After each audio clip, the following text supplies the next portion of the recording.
नमस्कार, जय भारत न्यूज़ में आपका स्वागत है। मैं हूं आपके साथ गौरव झा। वही तरफ सोमवार को बीजेपी कार्यकर्ताओं और किसानों के बीच मुजफ्फरनगर में मारपीट होते होते बची। आपको दिलचस्प खबर बता दें कि बीते कई दिनों में राजधानी दिल्ली में किसान संगठनों के द्वारा आंदोलन बरकरार है।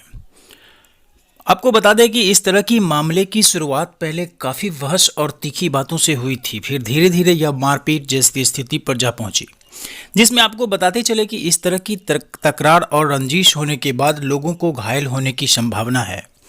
दरअसल सोरम गांव में हुआ बीजेपी कार्यकर्ताओं और किसानों में बहस, जिनमें कई लोग मारपीट पर उतर आए, जिससे कई लोग घायल हो गए। बता दें कि इस घटना पर केंद्रीय राज्य मंत्री संजीव बालियान ने कहा है कि आज जब सोरम में स्वर्गीय श्री राजवीर सिंह जी की शोक सभा एवं रस्म पगड़ी में शामिल हुआ।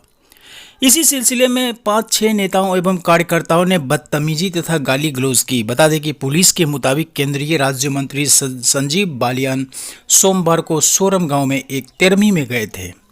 वहां पहुंचने के बाद किसानों ने विरोध करना शुरू कर दिया, फिर बीजेपी कार्यकर्ताओं ने उन किसानों की पिटाई कर दी।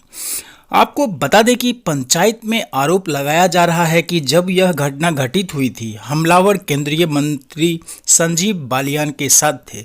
हालांकि राजनेता और पूर्व मंत्री योगराज सिंह राजपाल बालियान पंचायत में पहुंचे। रालोद नेता घटना को लेकर काफ़ी आक्रोश व्यक्त किया।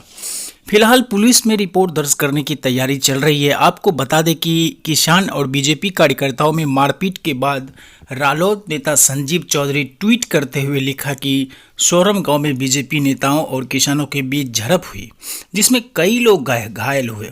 उन्होंने कहा है कि किसान के पक्ष में गपशप नहीं होती है तो कम से कम व्यवहार तो अच्छा रखो, किसान की इज्जत तो करो।